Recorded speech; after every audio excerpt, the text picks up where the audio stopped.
Okay, hey everyone, it's MP and Claire. So tomorrow we're gonna get episode 3, Yep. which is gonna have the Tower of Joy scene. So that's kind of why we're doing this video at the moment, just to get a few thoughts out before that episode airs.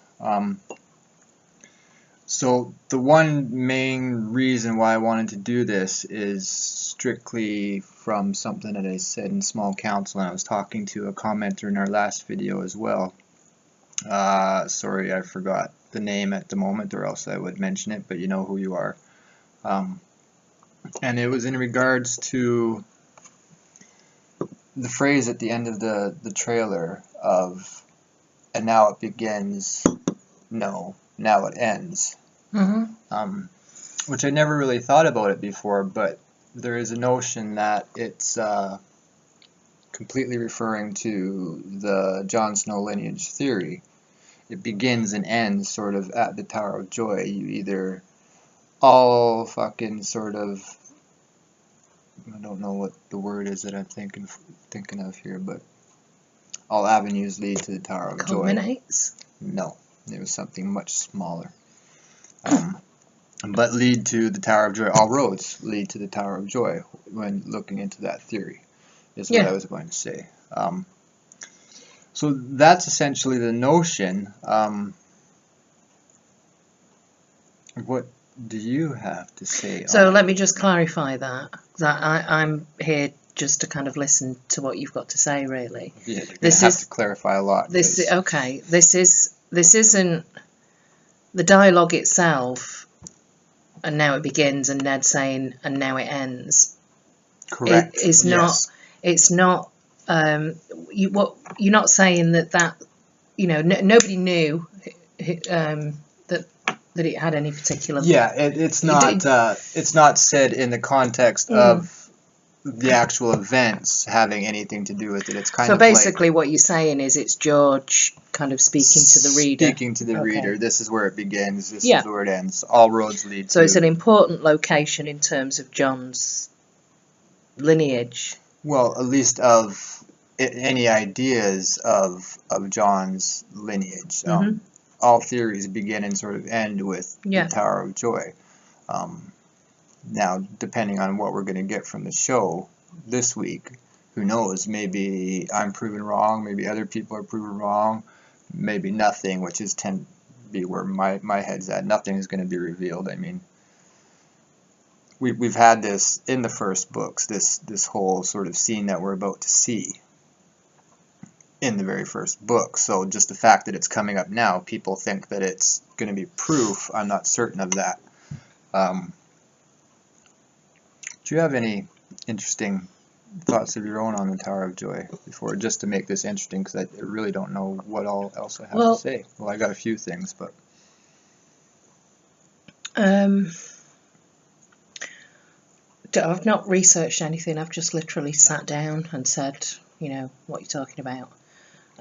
So yeah, I wouldn't be able to go into the detail of the dialogue and who was that. Obviously I know that it was Ned and his friends went to what sounds like rescue Lyanna, and she was there in a bed of blood. His memories are kind of fever dreams, so it's difficult to whatever proof there is in the text, proof or not proof. You've got to set it in the context of Ned having that's my nickname for him, of him having, it's a dream. So when you have a dream, it's like, I had a dream last night and I was in this house, but it wasn't this house, and I saw such a person, but it wasn't that person. So and that happens with dreams throughout the books, really, when Jamie has his weird dream about in the crypts with his head on the weirwood tree. So dreams, I think, are indicative of an emotion, but I wouldn't necessarily take precisely what's been recounted in a dream as this is definite proof of ABC. So, you know. Yeah. A friend of ours, R+L J, who we see in the comments from time to time, and I think he's there when we do small council and stuff in the chats. He's got a lot of thoughts in regards to sort of what you were just saying, I believe. And just a lot of interesting ideas regarding the Tower of Joy. So Eric, if you do happen to see this and want to put any ideas down in the comments, feel free to do so. Let people see them. Or make a video. Or make a video, or do whatever you want to do. But if you want to do that, absolutely, go right ahead.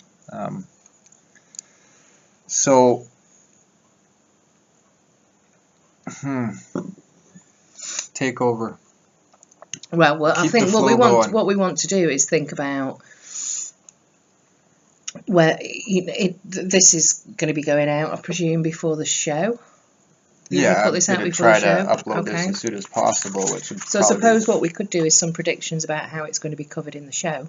We'll do that at the end. I mean, I do have a few little notes here, but I figured that I'd be able to talk about them a little bit more than I actually am. But that sort of happens with me. I think a lot, and then when I go to say things, it's not all there. What do you think about... Got itchy nose.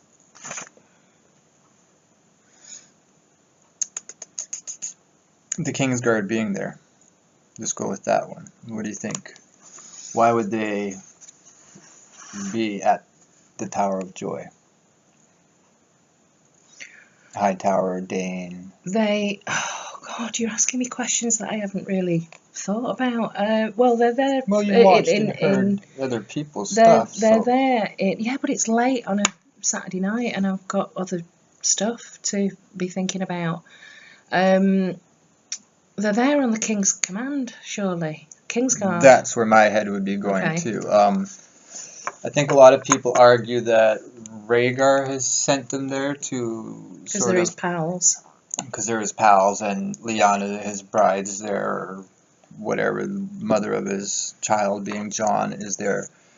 But my concept of the Kingsguard, at least loyal Kingsguard members, are they obey the King's order before anything else. Sure, they're there to protect. They're supposed to protect the King's blood. But if the King's ordering them to do something different, like maybe they're supposed to keep her in there, and so I just don't think it has anything really to do with Rhaegar himself. I think it's more Ares, and I think, what is it, Mythos? Who has... Kelsey, Mythos of Ice and Fire. Mythos of Ice and Fire, who has a theory about... I really like... That's my favourite theory so far, I think. It's a damn good theory. So check out Mythos of Ice and Fire, Kelsey's channel, and she talks about... she believes that Jon's parents could be... That the mother is Lyanna, but the father is Ares, and that Ares raped Lyanna, and that Rhaegar is kind of sins of the father, and she goes into mythology and how it mirrors other stories from mythology. But I quite like that theory. That makes a lot more sense to me in regards to the Kingsguard being there than anything else. I have my own sort of theories about Jon, but I've always said that I don't really doubt that Lyanna had a kid. It's very possible that she hasn't. I actually have said recently. I actually have said recently that I think it was somebody else there, and then when I was reading it today, I was like, well, that was clearly wrong. So we'll scratch that. But yeah, if Rhaegar, or not Rhaegar, but Ares had raped any number of possible people, women, they could be there. We get Lyanna in Ned's vision seemingly being there, and she calls him, but the second time, like, he hears her screaming, and the second time she calls his name, she says, Lord Eddard, which I find very interesting. This is either Lyanna reaffirming to Ned that he is now the Lord of Winterfell and it's his rule. How would she have known about? Oh, well, any number of ways that she could know about things. She could have been anywhere. Like, who knows that she was locked up and just hiding. But even if it was somebody else saying Lord Eddard, which is another option, because you wouldn't think that Lyanna would say Lord Eddard when she's talking to her brother. Mm. So she's either letting him know that he's now Lord Eddard Stark of Winterfell, or it's somebody else speaking to Ned or calling to Ned. Well, and like waking him out of his dream. And then he starts to wake out of his dream and it's somebody there. But I think the first time you hear it, that's important. It isn't just him being woken out of the dream. It's like Jon when he's inside Ghost and the ravens are chirping in the background, but he's hearing somebody say, "Snow, snow," and then he wakes out of his dream, and it's the ravens talking. Yeah. It's actually somebody inside Ghost with him trying to get his fucking attention. Right. So that's a little bit... Right, okay. I think it's important to state right now that I'm not... We've discussed this a lot, and in fact, the first time I started talking to you, it was following the very first video that you did on Jon Snow's lineage. Mm-hmm. What's that, about 2-3 years ago now? 3 years? This would just be about 2 years, 4 months, something like that, a little bit. And I remember I listened to the video and I made a few comments, kind of questioning, well, what about this and what about that and what about some of the kind of points that you'd laid out. And we got into a bit of a conversation about it. And because for me, I've always felt that everything was lined up very neatly in a row with this theory, with R+L = J. Absolutely. And my position is, if it is R+L = J, that's okay. That's fine. It kind of makes sense and it is there. And it's a strong theory. It is a strong theory. It was the moment I decided to figure out who Jon's mother was. That was the first theory that hit me fucking upside the head, and I was like, "Oh, fucking brilliant! That's solved." I think. And then just later on, I wasn't looking for any arguments against it. It just came to me that oh shit, there's an argument against it, and that's. Yeah. Kind of where I've been ever since. As soon as you have that, I've always been open to alternatives. Let me put it that way. Mm-hmm. So you're a skeptic.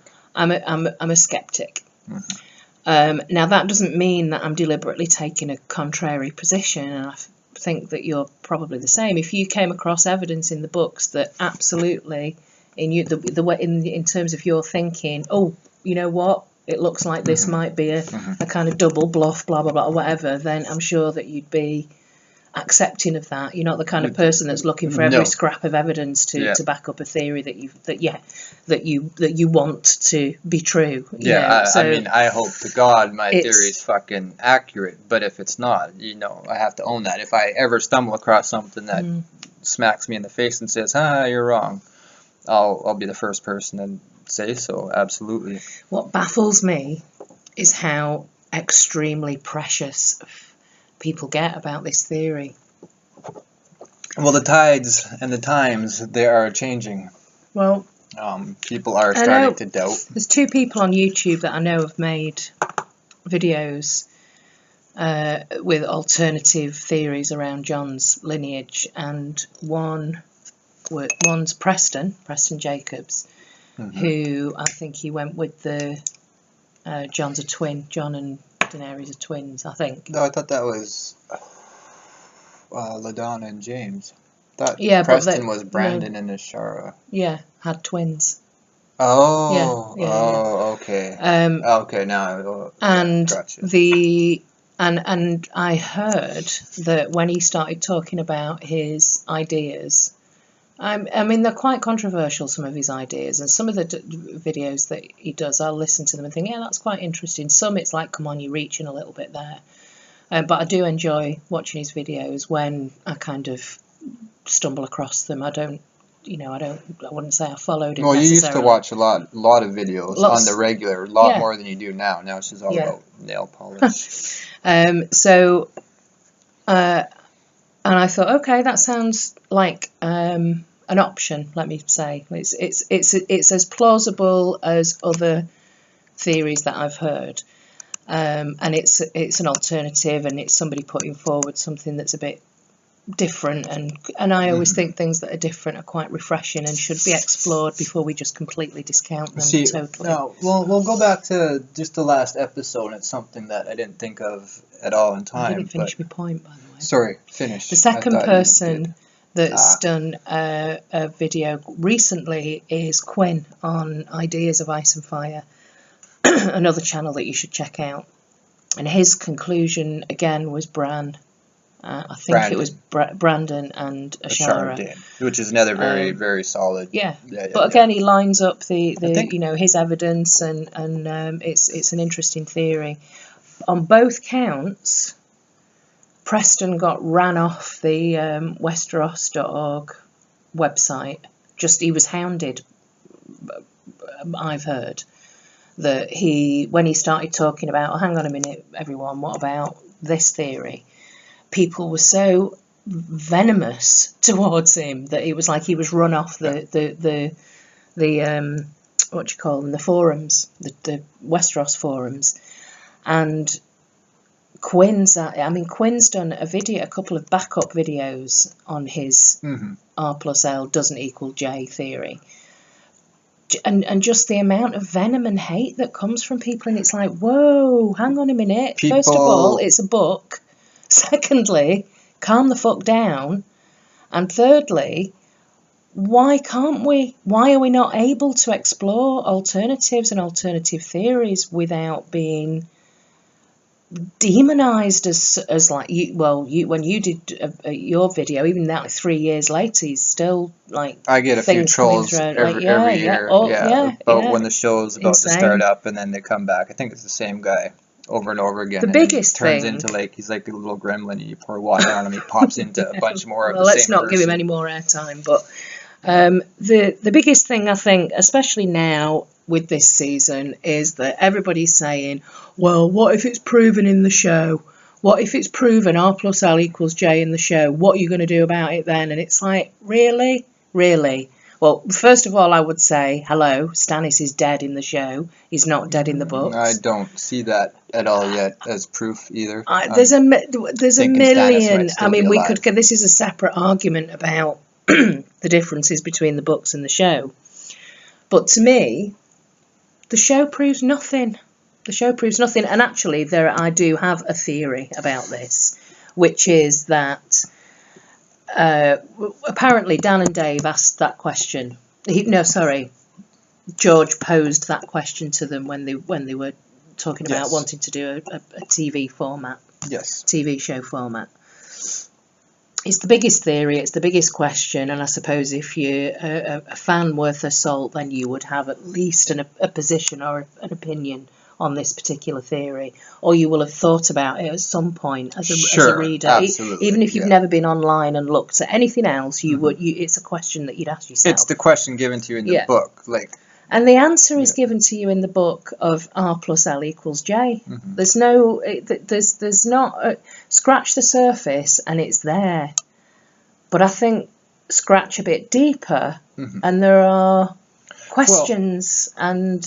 I guess we're getting a little bit off topic of TOJ, which is what this video is supposed to be, but I just get really pissed off with people going, of course it's R+L equals J. The very fact that Dan and Dave have sold this show based on that question, and they've announced that question is there, and that's the main goal. That was the question. They answered it. George never said, oh my God, you're correct. Brilliant, you qualified to produce this show. And I have a theory about that. I didn't finish my point, by the way. Go on. The very fact that they've built the show around that question, they've acknowledged that that's the question that gave it. That shows, in my mind, that it doesn't exist. it's not what people think. It's the same as the book. You're supposed to look at that question and come to that conclusion. Once you're at that conclusion, then it's fine. You have it set in your mind, like most people do, and you're easy to be fooled when the reveal happens. Do you know what I think? No, I don't. You always ask me this, and I never do. But the thing is, you always say no instead of what. You know what I think? No. Well, instead of what? Please tell me, Claire. You're asking me a question. I'm giving you the answer. Okay. I think when George started writing these books, way before anyone was online or on the internet or on forums discussing theories, etc., etc., and I know, and I've said this plenty of times before, there's a couple of things that really raise an eyebrow for me as a book reader. And one of the main ones was he did an interview quite a few years ago at Toronto Film Festival. Yeah. And it's quite, if you find, you got to Google it. And I have heard this. It is a long interview, but I'd say about halfway, 3/4 way through the interview, he's talking about his writing style, and he's talking about himself as a reader, and as a fan, and as a nerd. And he was saying that he always appreciates real fans and rereaders who go through the source material over and over and over again. He knows that there are people that really enjoy that and look for clues, as he does as a fan and a reader of other people's works. Mm-hmm. And he always used to hate it when he used to sit and watch TV shows with his mum. This is another key point. I'm down with this. She would guess what the cliffhanger or the ending, mm-hmm. and it would drive him crazy that she'd guessed. Mm-hmm. And he actually said loud and clear in this interview that he makes a point of putting clues in really deep, like deep clues. And I think sometimes that is kind of like in the text, it is something that's in plain sight that you just skip over, because he's very clever in putting something right there in front of you, but there's something else going on a big like event that's going on that kind of circumnavigates your attention. So you miss it. You miss it the first time. You might even miss it the first 20 times. Mm-hmm. But it's there if you dig really deep, if you burrow really deep in, and you're a nerd, I suppose, who will go back and reread. And he said that because he appreciates that type of person, he's buried clues deep in mm-hmm. the text of A Song of Ice and Fire, which delighted me, because I thought, right, okay, well, all of these theories that we're talking about and the time that we spend talking about A Song of Ice and Fire, it's interesting and it's worthwhile. Mm-hmm. And well, you would have caught on to that before you actually... it could reveal a number of different things. You saw that interview, you already realised that he was burying stuff deep, I'm pretty sure. But just going back to what I was saying, is in terms of the show, I think when he wrote this, he buried some clues really deep, but I also think that he had absolutely no concept that thousands and thousands of us would be on YouTube discussing this, or on forums, and getting so deep into it that actually the layer that's there, that is R+L = J, which, as far as you're concerned, and also in a way I question, is that a red herring? Has been analysed and pulled apart and explored. I mean, if you look at the R+L = J thread on the Westeros forum, the last time I went anywhere near those forums, it was something like R+L = J version 67 or something, and there was like so much, it had gone on for years and years and years and years of this particular topic. Now, I think if I'd written that story, and I'd put something out there as here's a layer of, this is where I'm leading everyone to believe that R+L = J. Mm-hmm. This is who Jon's parents are. I'm going to make it, this is how I'm going to write it into the books. But there's another layer underneath that if you scratch the surface a little bit. What's happened is everybody's got hold of this and gone, I've figured it out, I've got it, it's R+L = J. Fantastic, aren't I clever? That if I was George, I'd be thinking, oh shit, well it isn't, actually, it isn't. But how many people are going to be really pissed off because they're so precious about this, and that's the point. That's the point. You have shepherds in this. Okay. Well, let's not. I mean, there's no. I'm not going to be insulting about anyone or anything to do with this theory at all. Everybody's got their own opinion, and you can think whatever you want.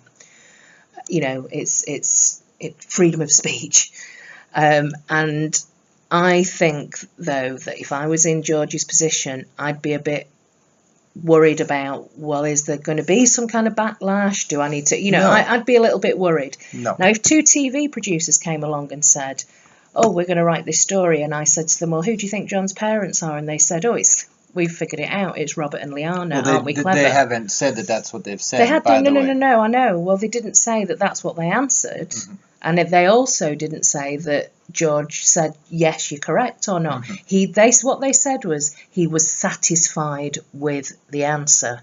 He was satisfied with the answer. Now, if they said it's Rhaegar and Liana, if I was George in that situation, given that everybody's piled in on the internet and online around R+L J, I would think to myself, fabulous, because I've now got two vehicles, one that appeases all those fans that are R+L J, but actually this is how it's going to be in the books. That's my theory. Yeah, and I disagree. I think that the show will keep true to what George intends for John's parentage. I don't think George Martin is not our bitch. So in that case, do you think we'll see it in the show? Not this season, probably not. But yeah, we'll get the so reveal. So how are you going to feel if what they reveal in the show? Well, then I would totally adapt what you're saying. Absolutely. Nothing will be proven until the books do it. That's without a question. But confirmation in the TV show means shit to me. When I read it in the books, then I will accept it in the books, and that's all I'm going to say on the matter. But my argument against you is, if George has buried these clues into the books, and just because people are swept up in R+L J, and the answer is later revealed to be something other, as long as there's evidence within the books that point to that actual answer, then people be damned. Which is, okay, so Jamie, we're getting into fucking abstract shit here, gets drawn out of in the Wolf's Wood or whatever when he gets caught by his hand, because he's too excited. He jumps at the first opportunity, and that's how he gets captured and gets his hand cut off. That's kind of an R+L J metaphor. It's the first theory that you're given, and everybody jumps on it. You're going to get your hand cut off. Tyrion, I've said this before in my first video, when Catelyn seizes him at the inn and puts the wool over his eyes, essentially, literally, and says one thing loud and clear, which is, I'm taking you to Winterfell, and then she goes in a completely different direction. That's R+L J. George is saying it loud and clear, but he's going in a completely different fucking direction. And it's fucking Syrio and the fucking Sea Lord's cat. Yeah. I mean, everybody looks at that fucking cat and says it's some fucking great, and it's fucking this, that, and the other thing, but really it's just a fucking plain, ordinary cat. Sometimes a cat is just a cat. Sometimes a cat is just a cat. And we got way off topic here. This was supposed to be about the TOJ, it really was. Well, what do you want to talk about with the Tower of Joy? Well, essentially the notion that I wanted to get across was that those lines in the books and in the TV show of, and now it begins, and then Ned replies, no, now it ends, excuse me, I just find it very fascinating that it's centered around the Tower of Joy, and that's where this whole theory stems from, is sort of that vision of Ned's at that time, which we're about to get tomorrow. Yeah. So when it comes to Jon Snow's lineage, the Tower of Joy is where it and ends. Yeah, so the answer will either, depending on what the show does, we'll get our reveal there, and it'll end all the arguments, but it's also begun all the arguments, which I think is kind of fascinating. I never clued into it before, and I think that's intentional in the books and in the show. Now, in regards to what I think is going to happen next episode when we see the Tower of Joy, if we do get an inside look, how it would make sense to me is, sure, whoever's there giving birth to a baby, whether it's Lyanna or anybody else, you see them giving birth to a baby. As long as we don't know the sex of the baby, everything's wide open still. People that love R+L = J are going to tote it like, oh, it's happened, we've got it, this is proof, this is proof. But until you see the sex or have that baby named, it's still up for grabs. Yeah. Well, we know I think it's pretty obvious that we're going to see Lyanna, because she's already been introduced in Bran's vision in the last episode. So I think that's kind of setting up. It'll be interesting to see how they do the. What you're seeing through Bran's visions is Ed progressively getting older. So Bran is charting. Ned? Did I say Ned? You said Ed. Eddard, yeah. You'll see. So you see Ned getting older in each vision. I'm guessing through Bran's eyes, and this is Bloodraven showing him again. Why is he showing him this? Why is he showing him his father? Why is it important that Bran even witnesses any of this? Is it because he has to tell? He's the one that tells Jon who his parents are. I don't think so, personally. I think. Well, then what's the point? What's the point in Bran? Well, there's. I mean, this is TV show. Again, we don't know. You know, this is nowhere near the books. I have my own arguments for that, and I don't really want to get into them here. But I mean, the argument being that.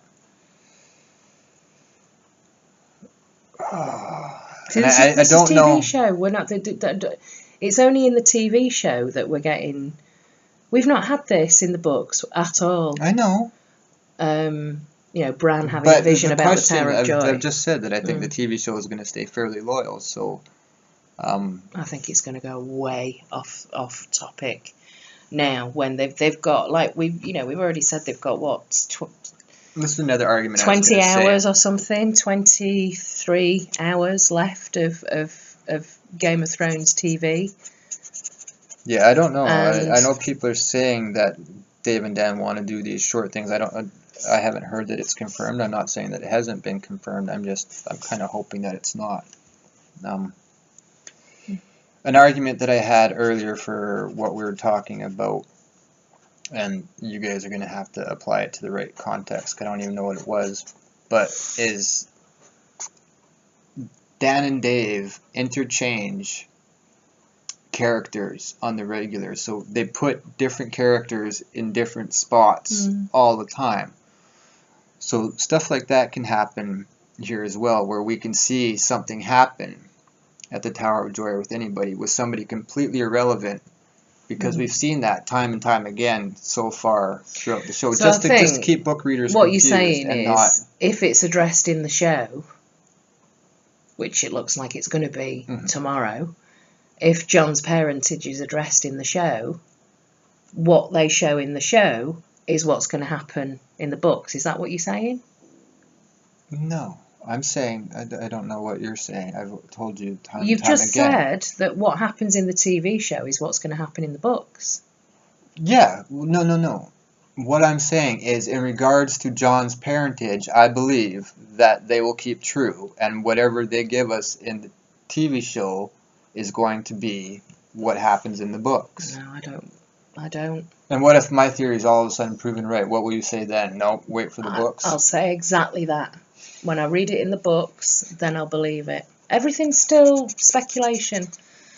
You know, there are options and alternatives, and I'm being open-minded about it.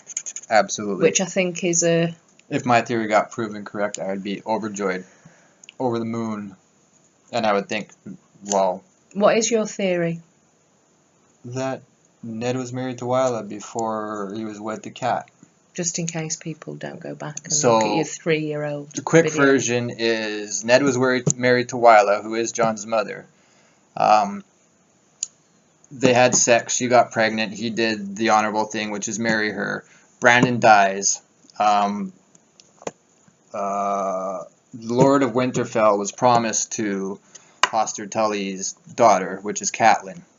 So Ned's forced to choose. Benjen's already at the wall. Mm-hmm. Ned's the Lord of Winterfell. If he wants Hoster Tully's army, he's got to do the wedding. So you have, I should know better than to argue with the Tully. Ned says it loud and clear. There's so much fucking evidence for it, but I'm not going to get into it. One day I will do. What I don't understand is fans and readers that don't ask those questions. Because there's something not. I mean, there's a whole list of things, and like I say, I've not prepared anything, so it's difficult for me to go through this. But there's certain things that just jump into my mind, which are things like, why does Ned feel so guilty about? Is it because it's what Lyanna's asked him to do? Why does he feels very guilty, and he seems to be carrying this burden? He also seems to recollect and remember Rhaegar quite, I wouldn't say fondly, but in a respectful, positive way. You wouldn't think that if that person had been responsible for raping and kidnapping your sister. I don't think many people are of the opinion that Rhaegar was at all a rapist or anything like that anymore. I think maybe your first time reading the books, you get that up until you realize that, oh shit, he was actually a pretty stand-up dude.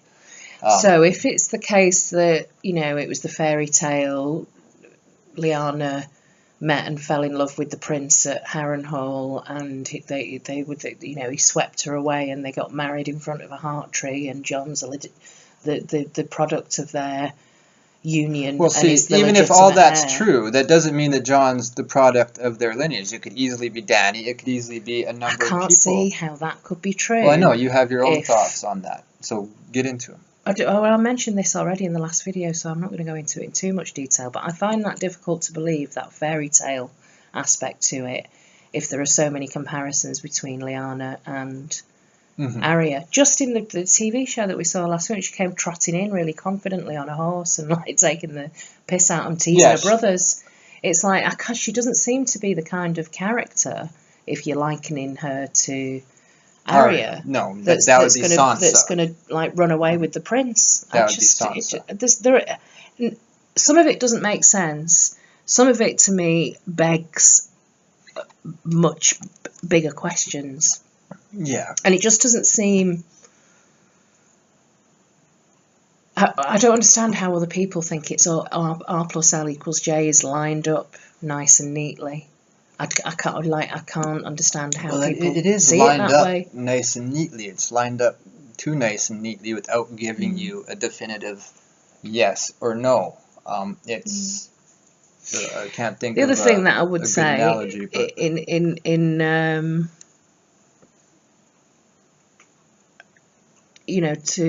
defence of other options that are not R+L = J is. And people have mentioned this before, but Paris, George's partner, a few years ago. I was going to ask you this. You said this. I've never come across this. It was years and years and years ago. Had a meet-up in London with a group that call themselves the Brotherhood Without Banners. I think it was in the early days of people kind of connecting around Song of Ice and Fire. And she turned up at one of these meets in London. And it's been reported somebody asked her about R+L = J. Again, it must have been way back in the early days. And she said, oh, that's a bit obvious though, isn't it? And George doesn't really do obvious. And then it was all hushed up, but it was still reported by somebody who was there. You're the one that told me about this. This is what Paris. I mean, I'm sure if you look into it and you research it and you just kind of type in, in the search engine R+L = J Paris or so, whatever. But I read that that was the quote. Yeah, well, that's from her that's is, perfect. you know, that sounds a bit obvious, and George doesn't do obvious. And again, it's like, So you get the Waterstones letter. I can't remember. I know. I think. Now the premise of the plot originally. Yeah, well, I think Bar's done a video. I don't know if she put a John with twins with Mira or not. But if John has a twin, I would say it's probably Mira. And I do think twins are still going to play. You get a lot of twin imagery, even between John and Arya, which was apparently the premise for the first there's twins all the way through it. Obviously, but you've got the golden twins. John rubbing Arya's hair, and Arya remembering John rubbing her hair, and that's sort of like a twin. Obviously, their ages are completely different, so they're not twins. But Mira... You've got the red wine twins, you've got left and right. Well, you have the twins themselves, which is where all of Catelyn's plans fall apart. So I think if John does have a twin, it's definitely going to be Mira. And I think the age is right, and you also have that scene from the show last season or the season before where fucking Carl Tanner makes the comment about her fucking hair. And that it reminds him of his mother. It was all over. And yada, yada, yada. Which again, so...